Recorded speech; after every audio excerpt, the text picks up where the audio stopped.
ปกติสภาวะจิตของชาวโลกรับรู้สิ่งที่อยู่นอกกาย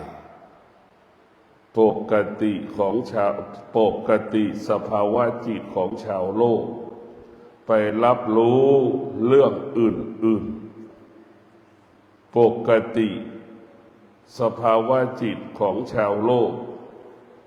จะเกิดแต่คำว่าวุ่นวาย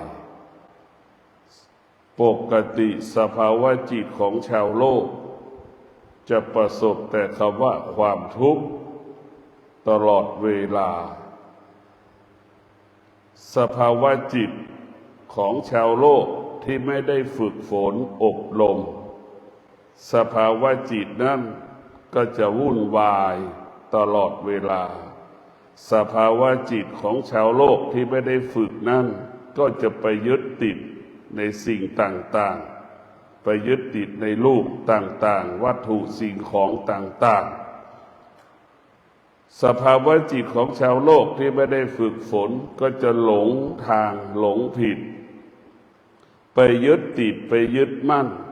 สิ่งต่างๆจะทำให้เกิดคำว่าเสียหายเดือดร้อนวุ่นวายสุดท้ายก็เกิดแต่คำว่าความทุกข์บุคคลที่ฝึกจิตกับบุคคลที่ไม่ได้ฝึกจิตย่อมแตกต่างกันบุคคลที่ฝึกจิตจะเป็นผู้ที่มีสติอยู่กับกาย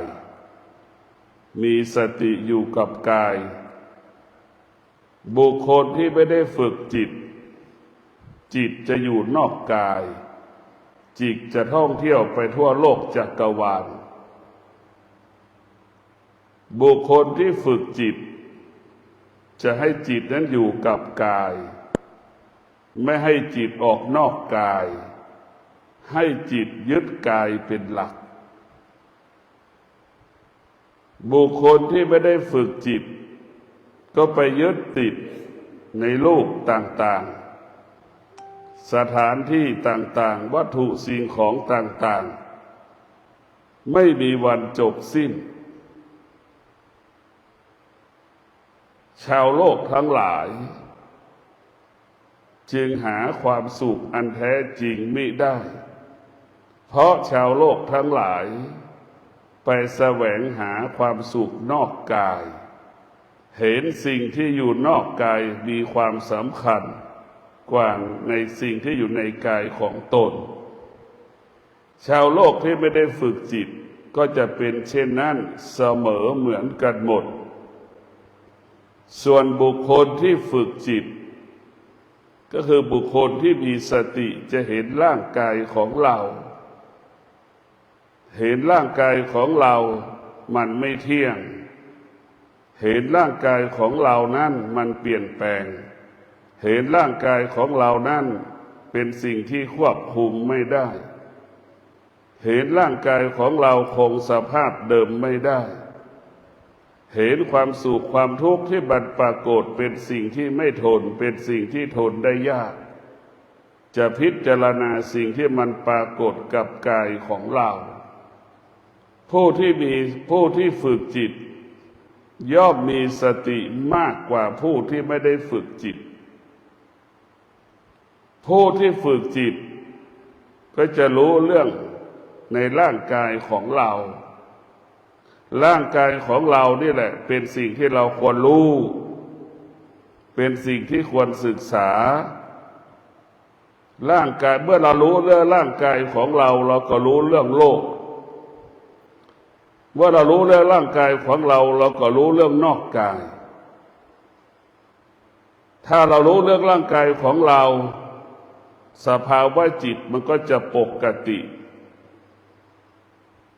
สภาวะจิตของมนุษย์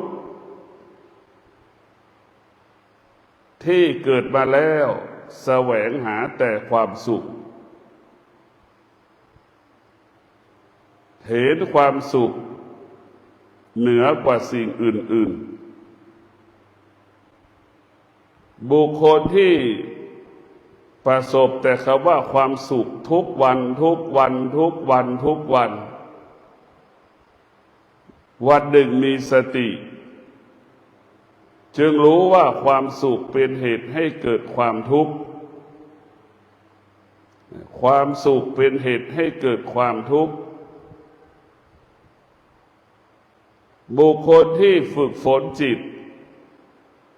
จึงรู้ว่าความสุขเป็นผู้บ่อนทำลายคุณภาพชีวิตบุคคลที่ฝึกฝนจิตจึงรู้ว่าความสงบเป็นผู้ที่สร้างสรรค์ชีวิตยกระดับจิตให้อยู่เหนือธรรมชาติบุคคลที่ฝึกฝนจิตนั้นจะเรียนรู้เรื่องธรรมชาติของร่างกายที่มันปรากฏเกิดขึ้นตั้งอยู่ดับไปจะเรียนรู้เรื่องอาการของร่างกายที่มันสำแดงอาการเรียนรู้เรื่องสภาวะจิตที่มันเกิดอาการกระทบตาหูจมูกลิ้นกายใจแล้วมันก็หวั่นไหวไปตามอายตนะอันนั้นสภาวะจิตที่ไม่ได้ฝึกสภาวะจิตที่มันฝึกแล้วมันจะไม่หวั่นไหวเมื่ออายตนะไปสัมผัสเช่นตาสัมผัสกับรูปหูสัมผัสกับเสียงจมูกสัมผัสกับกลิ่นลิ้นสัมผัสกับรสชาติอาหารกายเราสัมผัสถูกต้องของร้อนของหนาวของแข็งเจ็บปวดจิตสารพัดความรู้สึกมันจะไม่ยึดติดมันจะมีรู้ว่าเป็นธรรมชาติเพราะฉะนั้นพวกเราทั้งหลายความสุขอันประเสริฐความสุขที่ถูกจากการกลั่นกรองคัดแยกออกจากวัตถุสิ่งของต่างๆออกจากธรรมชาติแล้วความสุขนั้นเกิดจากการภาวนาความสุขที่เกิดจากการภาวนาก็คือความสุขเกิดจากความสงบสภาวะจิตของมนุษย์ทั้งหลายที่ไม่ได้ฝึกจิตจะยึดติดแต่ความสุขในโลกต่างๆนอกกายยึดติดสิ่งที่อยู่นอกกายเอาสิ่งที่นอกกายมาเป็นความสุขบุคคลที่ฝึกจิตอบรมจิตก็ยึดติดสิ่งที่อยู่ในกายก็คือการฝึกฝนจิตการฝึกฝนกายทั้งกายทั้งจิตเกิดความสงบเมื่อกายจิตกับเกิดความสงบมันจะเกิดคำว่าความสุขความสุขของการนั่งสมาธิความสุขของกายกับจิตมันเป็นความสุขเกิดกลางอากาศเปรียบเสมือนกลิ่นดอกไม้จากต้นกระทบจมูกของเรามันเป็นเช่นนั้นไม่มีตัวไม่มีตนสัมผัสสิ่งใดสิ่งหนึ่งไม่ได้แต่มีสติรู้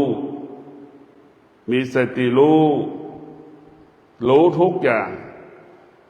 แต่สิ่งที่เรารู้มันอยู่เหนือรูปเหนือนามอยู่เหนือเวทนาอยู่เหนืออุปทานมันอยู่เหนือทุกอย่างมีแต่รู้เหมือนรู้ที่ว่ามันว่างเท่านั้น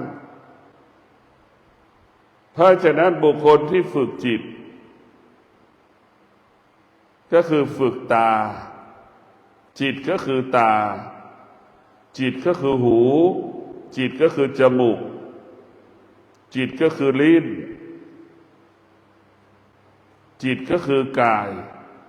ให้ตาหูจมูกลิ้นกายใจให้รู้จักหน้าที่ของตนเอง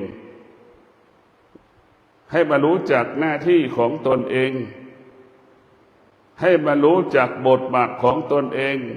แล้วให้มันเข้าใจเรื่องธรรมชาติของจิตของตาหูจมูกลิ้นกายใจเราจะต้องฝึกฝน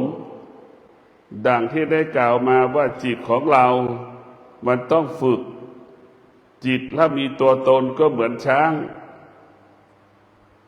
ธรรมะถ้ามีตัวตนก็เหมือนควานช้างฝึกช้างควานช้างฝึกช้าง จนถึงที่สุดจิตที่มันถูกฝึกมันก็จะคุ้นเคยกับสิ่งที่เราฝึกด่างช้างถูกควานช้างฝึกเมื่อช้างถูกควานช้างฝึกแล้วช้างมันก็รู้สั่งนั่งได้เดินได้นอนได้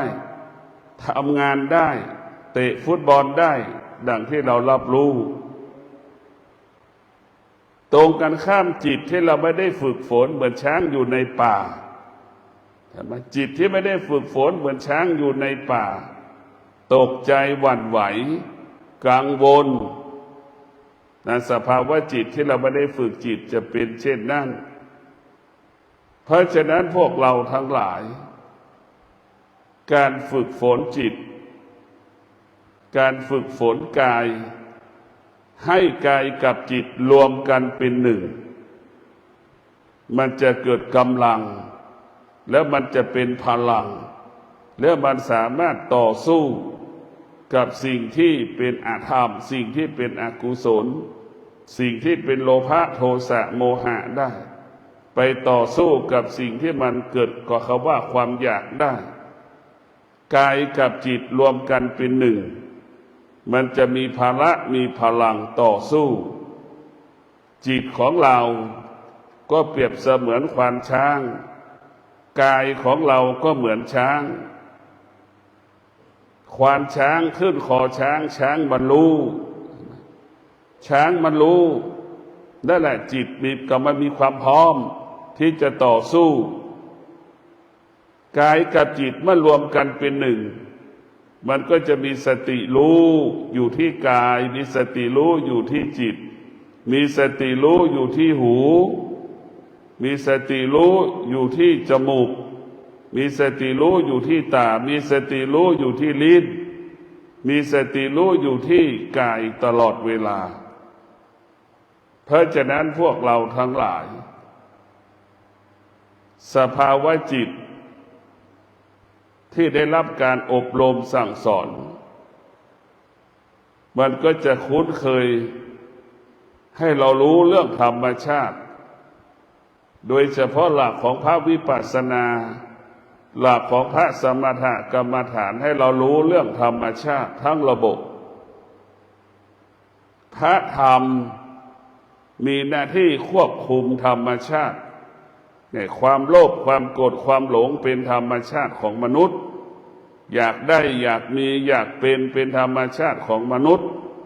กิเลสตัณหาราคะมันเป็นธรรมชาติของมนุษย์ความทุกข์ความสุขเป็นธรรมชาติของมนุษย์สิ่งเหล่านี้เป็นธรรมชาติแต่ธรรมะจะไปยุติสิ่งเหล่านี้ธรรมะจะทำให้เราอยู่เหนือสิ่งเหล่านี้ธรรมะจะทำให้เราเห็นสิ่งเหล่านี้เป็นโทษเป็นภัยต่อชีวิตของเราเป็นโทษเป็นภัยต่อการมีชีวิตอยู่เหมือนตาของเราไปหลงในรูปเมื่อไปหลงแล้วมันไม่ตอบสนองเราก็เป็นทุกข์เมื่อมันตอบสนองเราแล้วเรารักษามันไม่ได้มันก็เป็นทุกข์มันเป็นทุกข์ทั้งสิ้นนี่แหละเรียกว่าเห็นโทษ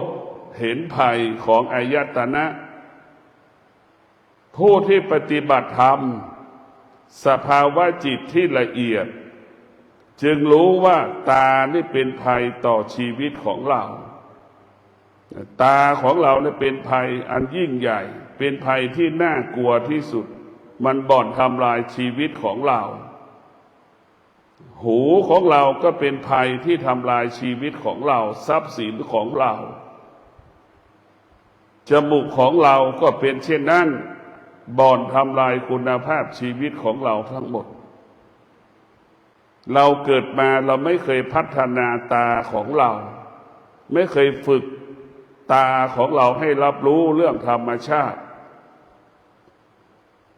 เมื่อตาได้รับการฝึกฝนตานั้นก็จะอยู่เหนือธรรมชาติเพราะตามีสติเมื่อตามีสติก็เหมือนตาดีมันรู้ว่าธรรมชาติคือไฟมันร้อนตาก็จะไม่อยู่ใกล้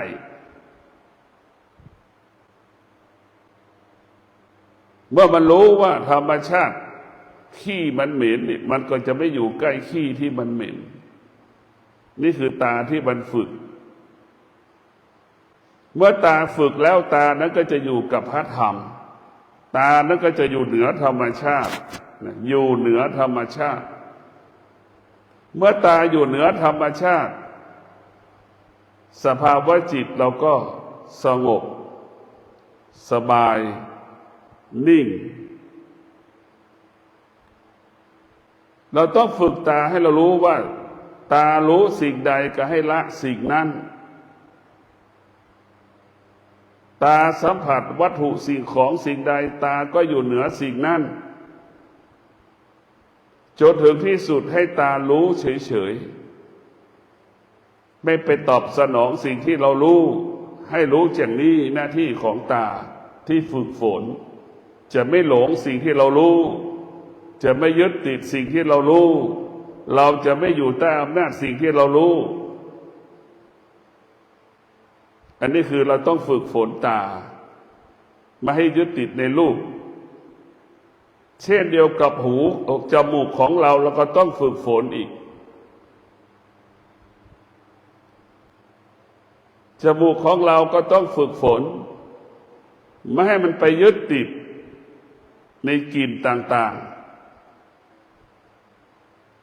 กลิ่นอะไรก็แล้วแต่เราไม่ให้มันยึดติดเรารู้ว่ากลิ่นเหล่านั้นมันเป็นสิ่งที่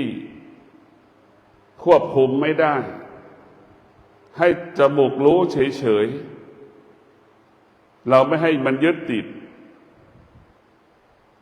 หูของเราก็เช่นนั้นหน้าที่มันก็คือรับรู้เรื่องเสียงเท่านั้นเราจะไม่ยึดติดในเสียงที่มันเป็นกิเลส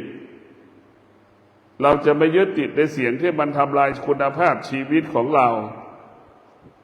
เราจะยึดแต่เสียงที่มันเป็นธรรมะเท่านั้นเสียงธรรมนำมาซึ่งความสงบสุขเสียงของกิเลสเป็นเสียงที่ทำลายกายและจิตใจของเราเพราะฉะนั้นหูของเรานั้นหน้าที่ก็คือฟังเสียงที่เป็นธรรมฟังสิ่งที่เป็นธรรมน้อมนำเอาธรรมเท่านั้นมาไว้ที่หูเหมือนเราฟังเสียงธรรมะหน้าที่ของหูคือรับรู้เรื่องสิ่งที่เป็นธรรมหน้าที่ของหูจะปฏิเสธสิ่งที่เป็นธรรมชาติการบุคคลที่ไม่ได้ฝึกจิตนั่นตรงกันข้ามนะจะไปยึดติดในสิ่งที่เขารับรู้ทุกอย่างไม่ว่าตาหูจมูกลิ้นกายใจจะไปยึดติดนั่นเป็นเช่นนั้นแต่ส่วนของธรรมะนั้นวิปัสสนากรรมฐานพระสมถกรรมฐานนั้นสอนให้เราไม่ไปยึดติดในรูปไม่ยึดติดในเสียงไม่ให้เราไปยึดติดในกลิ่นในรสในกายที่เราสัมผัสถูกต้องนี่เมื่อเรารู้อย่างนี้แล้วนี่สภาวะจิตของเราก็เป็นอิสระเป็นอิสระอิสระก็คือสบายกายสบายใจความเป็นอิสระก็คือเราไม่ต้องไปความเป็นอิสระก็เหมือนเราเดินตัวเปล่าๆสะดวกสบายนั่นแหละคือความเป็นอิสระ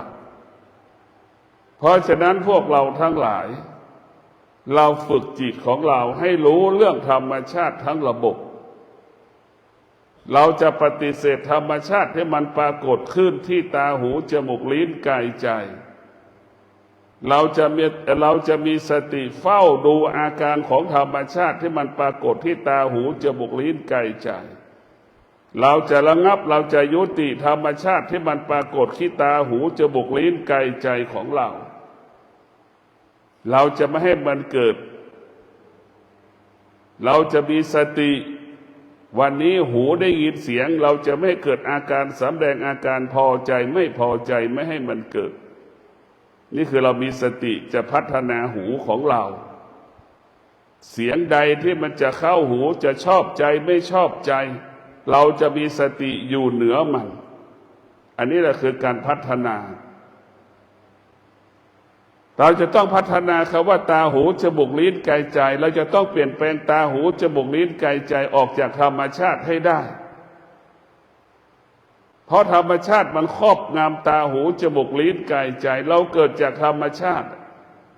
แล้วธรรมชาติก็เราก็อยู่กับธรรมชาติและธรรมชาติมันก็ครอบงำเรา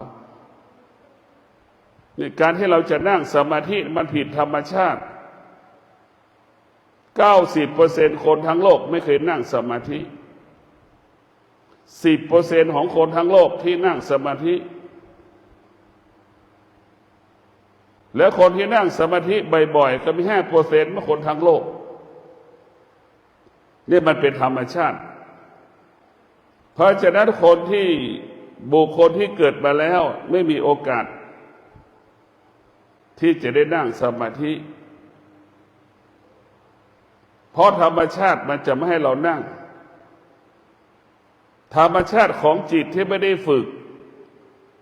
มันก็มีตัวรู้อยู่รู้ว่าการนั่งสมาธิเมื่อไหร่การนั่งสมาธิเมื่อไหร่เนี่ยเหมือนเป็นการขับไล่ธรรมชาติออกจากกายมันเหมือนเราเอาไม้ไปแย่รังมดแดงนั่นแหละเอาไม้ไปแย่รังมดมดก็จะตื่นเหมือนเราเอาไม้ไปแย่รังผึ้งผึ้งก็จะตื่น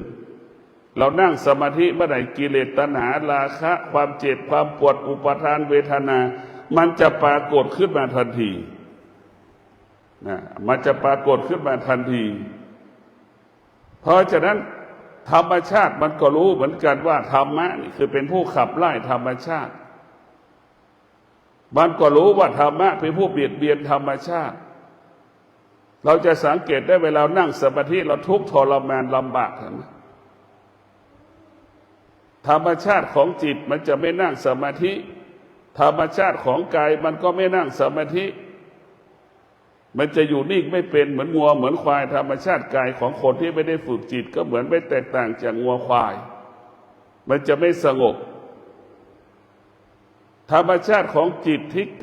ของกายที่รับการฝึกฝนเหมือนงัวควายที่ได้แสนรู้สัตว์แสนรู้เช่นนั้นเพราะฉะนั้นพวกเราทั้งหลายถ้าเรารู้เรื่องกายของเรากายของเราก็รู้เรื่องว่ามันเกิดความเสื่อมให้เรารู้ว่าเกิดความเสื่อมตลอดเวลาให้เรารู้ว่าร่างกายของเราเกิดมาเพื่อแก่เกิดมาเพื่อเจ็บเกิดมาเพื่อตายแล้วก็ให้เรารู้ว่าเกิดก็เป็นทุกข์แก่ก็เป็นทุกข์เจ็บก็เป็นทุกข์ตายก็เป็นทุกข์เราจะสังเกตได้คนรอบข้างเราเจ็บป่วยจะมีเงินไม่เงินไปหาหมอไม่มีสตางค์จะซื้อยามากิน5 บาท10 บาทยังไม่มีใช่ไหมมันเป็นทุกข์ทั้งสิ้น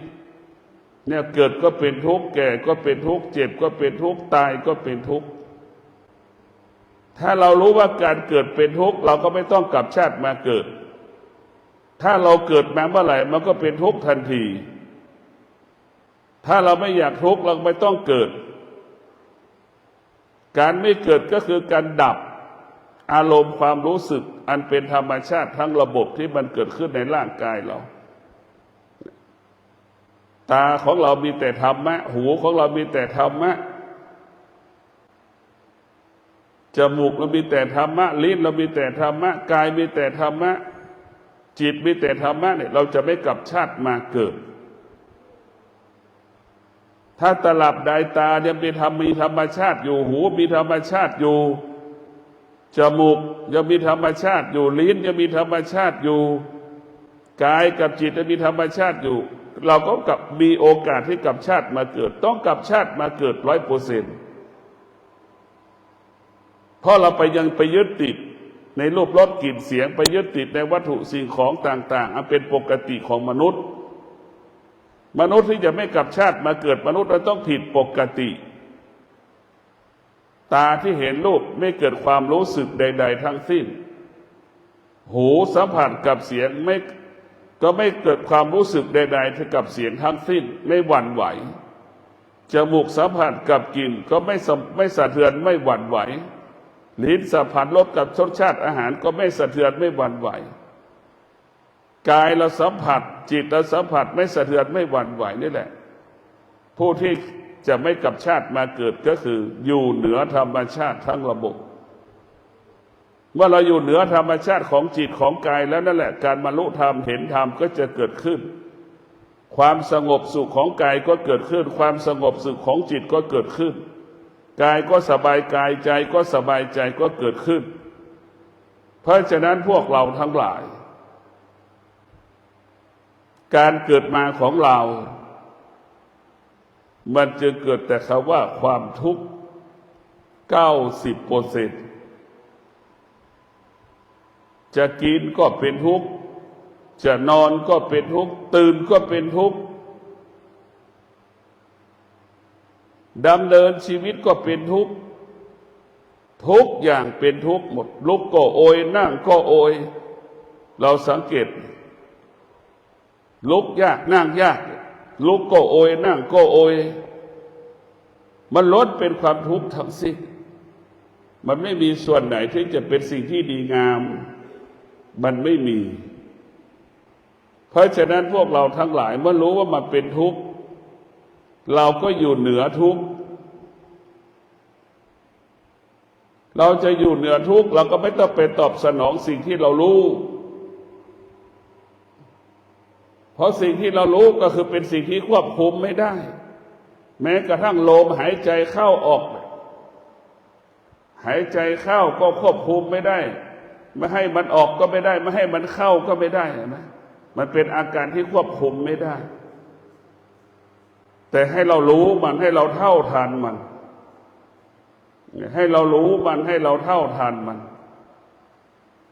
การฝึกจิตให้เรารู้และเท่าทันสิ่งที่เรารู้เมื่อเราฝึกจิตแล้วเรารู้สิ่งที่เรารู้เท่าทันสิ่งที่เรารู้สิ่งที่เรารู้ก็ไม่มีค่าไม่มีความหมายสิ่งที่เรารู้เราเท่าทันสิ่งที่เรารู้แล้วสิ่งเหล่านั้นก็ไม่เกิดขึ้นในกายในจิตของเราเมื่อเรารู้ว่าทองคำมันตกเราก็ไม่เก็บก็เราคิดว่าทองคำก็คือขี้ดินนั่นแหละไม่มีค่าสำหรับผู้ที่ปฏิบัติธรรมเพราะฉะนั้นผู้ที่ปฏิบัติธรรมสิ่งที่มีค่าก็คือความสงบด้วยปัญญา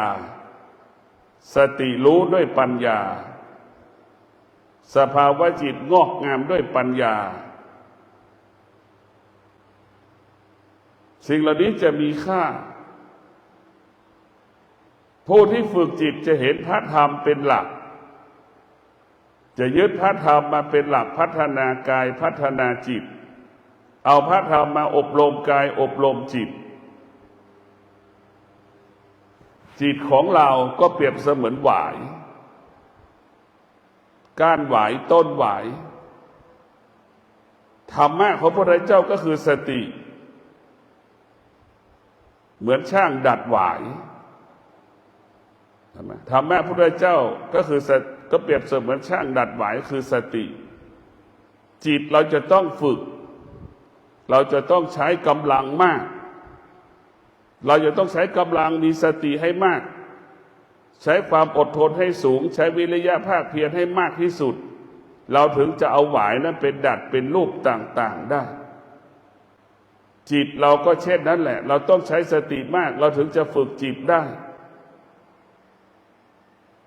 ถ้าเราไม่มีกำลังสติมากเราไม่มีกำลังความอดทนมากเราจะไม่ประสบความสำเร็จความเพียรต้องมากโดยเฉพาะวิริยะภาคเพียรก็ต้องใช้มากความอดทนต้องใช้มากเราถึงจะงอหวายเป็นรูปต่างๆได้จิตเราถึงจะเปลี่ยนแปลงได้ดังหวายต่างๆที่มันเป็นรูปต่างๆได้ให้มันงอซ้ายงอขวาได้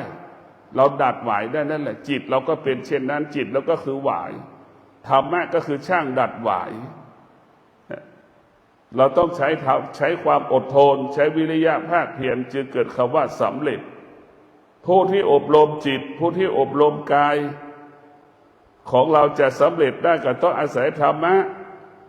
ช่างดัดหวายจะดัดเป็นรูปต่างๆสำเร็จได้ก็ต้องอาศัยธรรมะคือความอดทนเหมือนกันหมดทุกๆอย่างไม่มีอะไรที่เราไม่อาศัยธรรมะไม่มีท่อธรรมะมาอยู่ในร่างกายของเราหมดเราจะต้องอาศัยธรรมะทั้งระบบ เดี๋ยวเราต้องมีสมาธิก็ต้องคือธรรมะเดี๋ยวเราอาศัยธรรมะแต่เราเห็นธรรมอยู่ในร่างกายของเราแต่เราไม่เคยเห็นธรรมเราไม่เคยเห็นธรรมเหมือนขนตาอยู่ใกล้ตาไม่เคยเห็นขนตาเหมือนปลาอยู่ในน้ำไม่เคยเห็นน้ำเหมือนไส้เดือนอยู่ในดินไม่เคยเห็นดินเนี่ยไม่รู้จักว่าเป็นดินอีก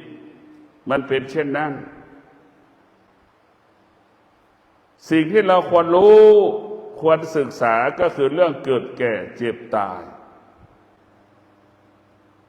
เนี่ยเกิดแก่เจ็บตายเป็นสิ่งที่เราควรรู้เพราะเกิดแก่เจ็บตายมันปรากฏกับชีวิตของเราเกิดกับคนรอบๆข้างของเราทุกวันเราจะสัมผัสเราจะได้ยินคนนั้นแก่คนนั้นเจ็บคนนั้นตายตลอดเวลาลดอุบัติเหตุตลอดเวลาอย่างนี้ให้เรารู้เรื่องพวกนี้แต่ส่วนมากเราไปรู้เรื่องอื่นๆบุคคลที่ฝึกฝนจิตบุคคลที่ฝึกฝนกายจะมารู้เรื่องเกิดแก่เจ็บตายว่ามันเป็นปกติของมันเป็นธรรมชาติของมันผู้ที่อบรมจิตฝึกฝนจิตอบรมจิตอบรมกายแล้วเมื่อแก่ปรากฏเจ็บปรากฏตายปรากฏดวงจิตของผู้ที่ฝึกฝนไม่สะเทือนไม่หวั่นไหวสงบนิ่งอยู่กับแก่เจ็บตายปรากฏได้อย่างปกติหรือผู้ที่ฝึกจิตเกิดแก่เจ็บตายไม่มีค่าไม่มีความหมายใดๆบุคคลที่ฝึกจิตจึงรู้และเข้าใจว่าเกิดแก่เจ็บตายมันเป็นธรรมชาติมันเป็นปกติเป็นของสากลมันเป็นเช่นนี้มันเป็นแบบนี้เสมอเหมือนกันหมดให้เราเข้าใจเช่นนี้ผู้ที่ฝึกจิตนั้นจึงมีสติรู้อยู่ตลอดเวลาแต่มีสติรู้สิ่งที่เรารู้ว่าพอใจรู้สิ่งที่เรารู้ว่าไม่พอใจแล้วก็รู้อยู่เหนือรู้ไม่ยึดติดสิ่งที่พอใจไม่พอใจที่มันปรากฏและมันยิ่งใหญ่พอใจก็รู้ไม่พอใจก็รู้แต่ตัวที่ยิ่งใหญ่ที่สุดก็คือตัวปัญญาตัวสติที่มีปัญญาจะไม่ยึดติดสิ่งที่เราพอใจไม่พอใจเนี่ยมันคือเป็นสิ่งที่มีค่าเป็นสิ่งที่มีความหมายการฝึกฝนจิตนั้นให้จิตเรารู้เรื่องธรรมชาติไม่มีแล้วก็มีเรื่องอื่นแล้วก็ให้เราอยู่เหนือธรรมชาติเรารู้ว่าธรรมชาติเป็นผู้บ่อนทำลายชีวิตแล้วเรากลับมาดูว่าธรรมะเนี่ยเป็นผู้ปกป้องชีวิตส่งเสริมชีวิตทำให้ชีวิตเรามีคุณภาพได้เพราะธรรมะเราก็ทิ้งธรรมชาติมาเอาธรรมะก็คือสติธรรมะก็คือความอดทนธรรมะก็คือวิริยะภาคเพียรนี่เราก็ให้มีสติมีสมาธิมีปัญญาเมื่อเรามีสติมีสมาธิมีปัญญามันก็จะอดทนมันก็จะมีวิริยะภาคเพียรมันจะบังคับให้เราเป็นเช่นนั้นเป็นแบบนั้นธรรมะของพระพุทธเจ้าเนี่ยมันยิ่งใหญ่เพราะฉะนั้นเมื่อเรารู้ธรรมชาติแล้วเราก็ละธรรมชาติมาให้ความสำคัญธรรมะของพระพุทธเจ้าให้เหนือธรรมชาติธรรมชาติเป็นเรื่องของเด็กๆธรรมะเป็นเรื่องของผู้ใหญ่เราจะเห็นว่าเด็ก10 ขวบหนุ่มสาวกับคนอายุ80มันเหมือนกันหมดอยู่ใต้อำนาจอารมณ์ของตนเองอยู่ใต้อำนาจอารมณ์ของบุคคลอื่นอยู่ใต้อำนาจความสุขความทุกข์เห็นไหมอันนี้คือธรรมชาติของคนที่ไม่ได้ฝึกจิตหรือธรรมชาติของคนเป็นเช่นนี้ส่วนคนที่มีธรรมะฝึกอบรมจิตย่อมแตกต่างกันเป็นเด็กแล้วก็จะต้องมีความอดทนเห็นไหมมันฝึกมาดีมันก็จะต้องอดทนมีความอดทนคนแก่อายุ80ก็จะต้องอดทนนี่ผู้ที่ฝึกจิตดังที่ได้กล่าวว่าคนแก่ด้วยปัญญาจะมีความอดทน มีความอดกั้นต่อความเจ็บปวดที่มันปรากฏกับร่างกายจะไม่สำแดงอาการใดๆให้ลูกให้หลานได้รู้ว่าความแก่ความเจ็บมันเป็นธรรมชาติของมันเกิดขึ้นแล้วมันก็หายไปนี่แหละคนแก่ที่มีปัญญาไม่สำแดงอาการไปตอบสนองความเจ็บปวดที่มันปรากฏตรงกันข้ามคนแก่แล้วขาดปัญญาความแก่ปรากฏเจ็บปวดปรากฏสำแดงอาการสร้างภาระสร้างปัญหาให้ลูกหลานทำให้ลูกหลานวิตกกังวลกับคนแก่ที่ขาดปัญญาแล้วมันจะแตกต่างกันเพราะฉะนั้นพวกเราทั้งหลายแก่ด้วยปัญญาเข้าใจธรรมชาติอยู่เหนือธรรมชาติแก่ด้วยปัญญาสภาวะจิตอยู่กับธรรมะตนแลเป็นที่พึ่งแห่งตนแลเป็นที่พึ่งแห่งตนแก่ด้วยปัญญาไม่สร้างภาระไม่สร้างปัญหาให้กับลูกหลานตนเองไม่สร้างภาระปัญหาให้กับคนรอบข้างของตนเองคนแก่ด้วยปัญญาแก่แล้วจะเกิดคำว่ายุติธรรมแก่ตนเองไม่สร้างภาระปัญหาให้กับลูกกับหลานลูกหลานจะอยู่ไม่อยู่แก่ด้วยปัญญาจงรู้ว่าแก่เจ็บตายไม่มีใครมาหยุดยั้งมันได้เข้าใจเช่นนี้ขอความสุขสวัสดีจงเกิดแก่ท่านทั้งหลายมีสติฝึกฝนจิตให้จิตอยู่เหนือธรรมชาติฝึกฝนจิตให้จิตละเรื่องธรรมชาติทั้งระบบฝึกฝนจิตให้จิตนั้นมีธรรมะตามีธรรมะหูมีธรรมะจมูกมีธรรมะลิ้นมีธรรมะกายมีธรรมะจิตมีธรรมะคำว่าสงบกายสงบใจก็เกิดขึ้นกับเราขอเจริญพร